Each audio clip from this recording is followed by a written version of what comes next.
This is Lisa Marie. How are you?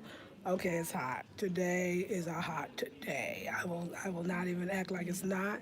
And though I'm in the shade, it is still hot. So what they say, 96 degrees in the shade.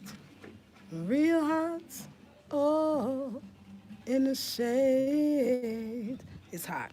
So I got my water. So there are many mentees. There are many waters that you can drink in Ghana, and this one is my favorite one. It's the Voltic brand. There's another one called Bell Cord or something. I cannot stand that one. Ugh, but I don't like the taste. But this one, I love the taste, and it's all up to you. Oh, me da see somebody sent me a donation. Thank you, Tarita. I appreciate it. I'm just getting it. Me die see.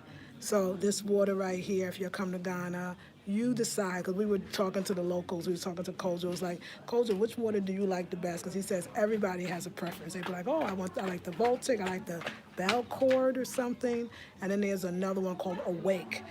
The one I like is Baltic. So when y'all come, y'all be the, oh, not now, baby. But thank you. I said when y'all come, y'all be the judge of the water that you think that you might like. So my sister is moving today into her new place, and I'm so happy for her. And then I'll be moving on Friday.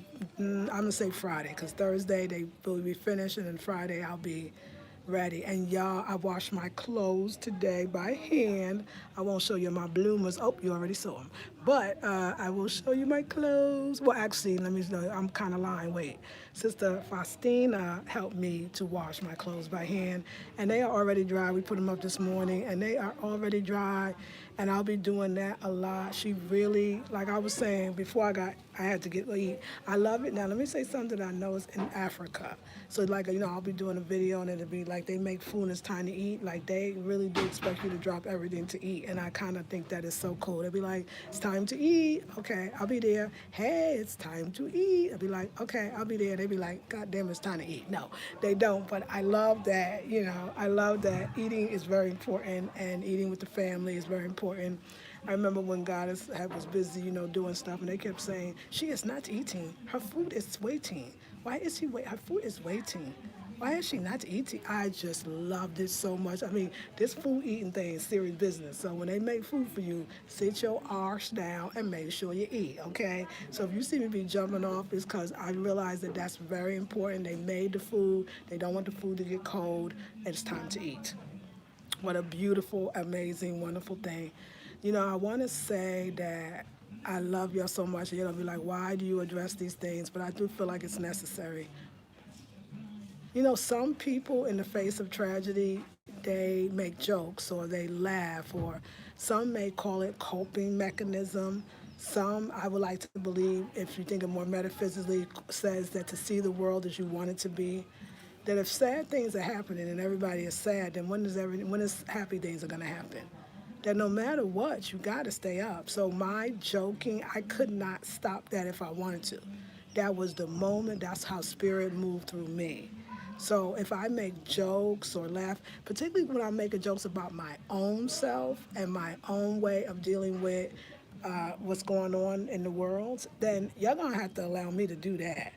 So if it sounds like I'm insensitive or people are hurting, so therefore I should maybe hurt too. I'm not really sure the rationale in this one, but I'm probably not going to be able to fake being sad when I'm happy, or will I be able to fake being happy when I'm sad?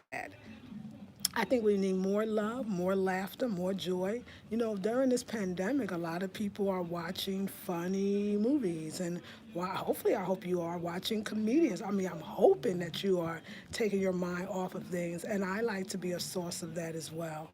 Doom and gloom about my own situation, I just can't do it. Now, when I'm really doom and gloom, you'll know it, and I'll express it because I always do. I don't always come on and be happy. This is crazy that I have to justify why I'm making jokes or justify why I'm happy. It's almost like misery loves company. And the fact is, I I know the situation. I know what's going on.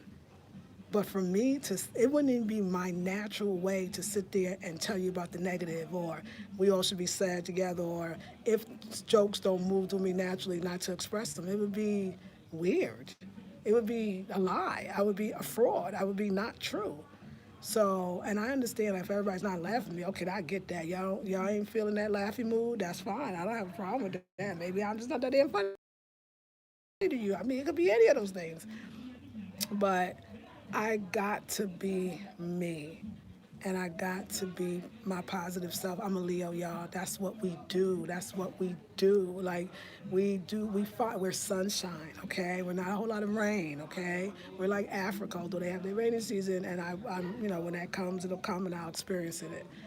I want to say I got my new apartment, and I want to say I'm in Ghana, and I want to say we're in a lockdown too. Even when I talked about the virus, as far as them coming to give us, to test us for the virus, I was not scared. I was not fearful. I even told you how hilarious I thought we both reacted with our die hard. We going under the radar. We ain't under nobody radar. Okay, we've been found. Okay, and I'm gonna say it again. And if they come with the dang test up the nose, as you said, it don't bother me. Like they said, we could say to them, hey, we've been here for a month, we haven't shown any symptoms, so therefore we would like to not be tested. And they said, you have a right to say that. Now they have a right to say, well, we like to test you anyway. They test, hey, if they don't, they don't. There ain't no needle, I found out. You're all right, it's the nose or some other way. And my girl just don't want to be even a needle in her because she's scared that they're going to inject something in you. Now I will say this, yeah, I'm not, but I don't want a needle either because I just don't like needles, and I'm with her on that one. Okay, I'm kind of revolutionary too. I'm with you on that one. But y'all said it wasn't. They didn't come by. I don't know if they even will. They said they don't even know if they will. The fact is, we've been in a house in close quarters, and no one has shown symptoms. So if we had it, it wouldn't be. It wouldn't be. I personally, I know it sounds crazy. I can't believe that I'm saying this. I really read what Ghana's doing to stop the spread. I don't think they really want people to have it. I don't know what the U.S. wants or not. I really don't think so. I think Ghana knows that this is going to be devastating. The shutdown, the lockdown is devastating already. And they know that's going to be a bigger problem if the people start warring on the streets because they don't have enough to eat. I talked to many vendors they don't know what they're going to do.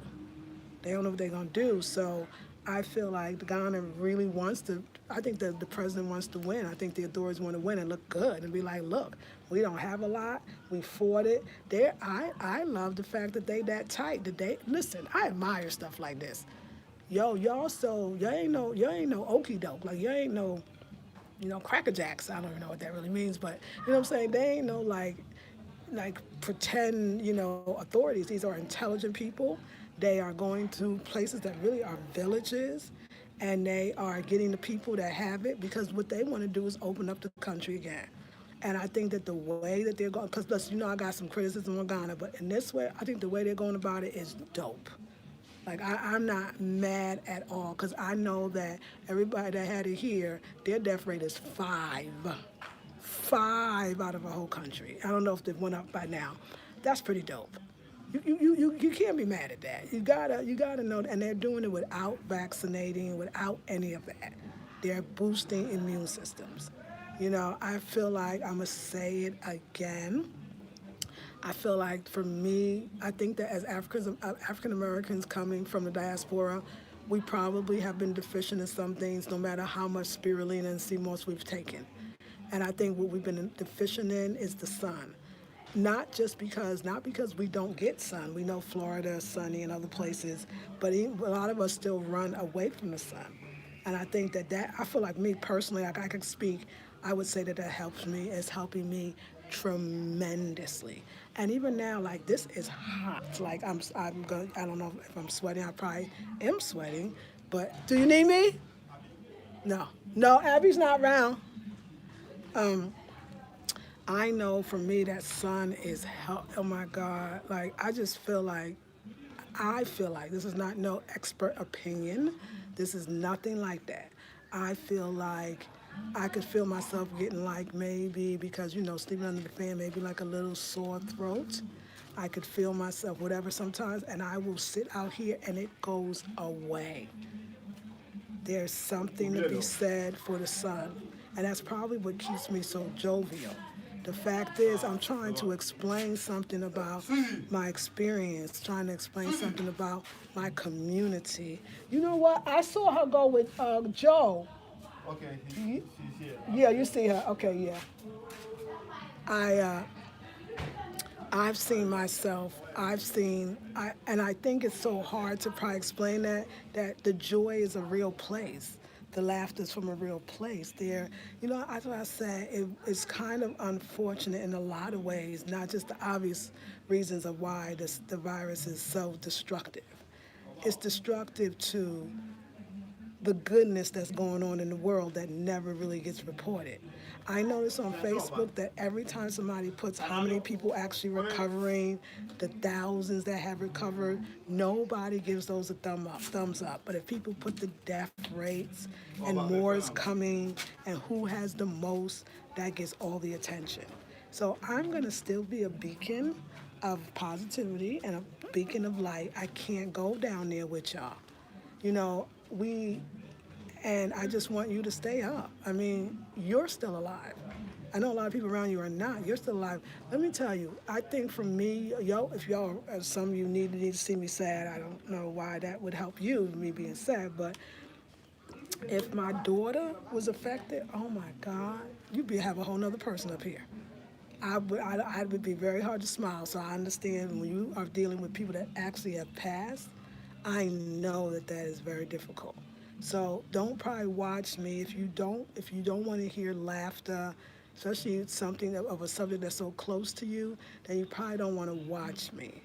But I feel like my message is way greater, but I I need to report what Africa is doing for me.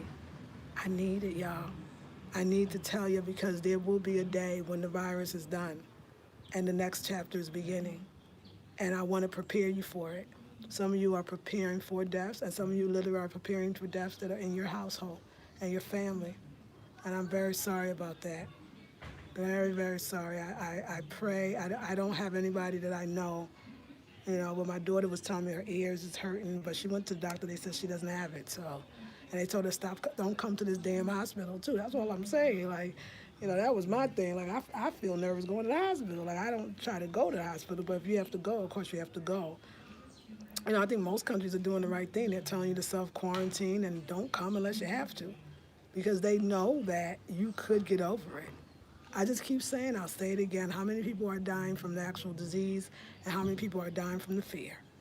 And if you sit there and stay in the fear, then that's going to weaken your immune system. Y'all should research laughter and what it does for the immune system. I mean, it's not just me. So I can't, I should have had my little thingy. But I want to open my water now. How am I going to do it? Let's see. Okay, hold on. No, I need this water. So hold on, y'all, please. Try not to make your fall.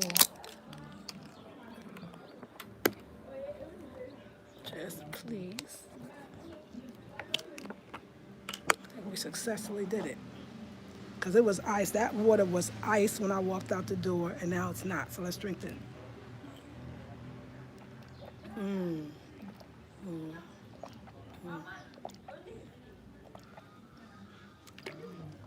Oh my God, water is so appreciative. So you know how we like our water cold. I mean, like we put ours in the freezer. Well, we don't. Normally, I would never drink water this cold in the States.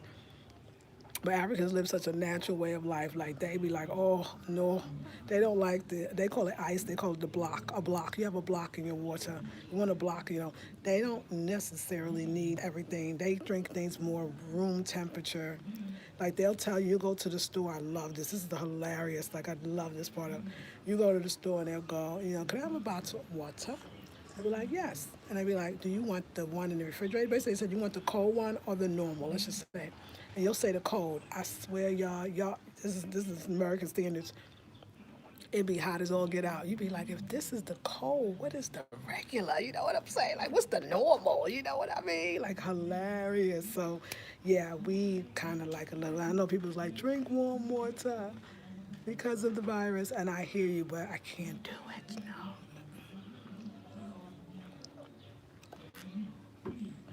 I could be wrong, although I know they've tested and done it, but I feel like the most that's keeping my immune system up because I don't think I'm eating like I'm eating foods I'm eating rice, I'm eating yams, I'm eating fish stuff. I'm sure stuff cooked in fish or soaked in fish or fish was put aside and then you ate it.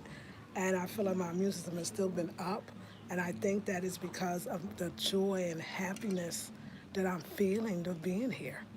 I truly believe it. Like that's the sun, the sweating, the continual laughter here. We laugh a lot. We laugh all the time. Like the family unit, the closeness, the learning of new things. I think your mind learning of new things keeps your immune system tight too. The ability to dream of the future and to think of the future because that keeps you alive when you believe you're going to be here. But when you start thinking of doom and gloom, I just can't do it. It ain't me, y'all.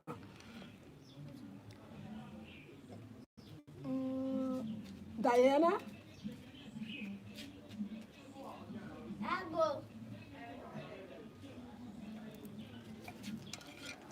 So yes, y'all. So anyway, let me just see how you're doing. I hope you're well. Hey, sing it, sis. Yes. Hey, thank you. Hey, Beverly. Hey, Precious. Good morning. Elizabeth Grant. How are you? Peace and love. Manisa, like names I haven't seen in a while. Good morning. You don't have to justify your feelings. If others don't understand, it's their problem, not yours. Thank you, Bev. Love you. Right, Bev. Thank you, Queen. The sun is healing. Yes, these the flying swan. Person says exactly. My son and I have been drinking tea and turmeric, ginger, lemon, cinnamon, and honey. We also take an elderberry to add some extra to our immune system. Absolutely. Hey, Sergi, beautiful green spirit, beautiful spirit. Have you acclimated to the weather? Is the air cleaner yet? Let's talk about that. That's a great one. That's a great, yes, Sergi. Let me talk about that.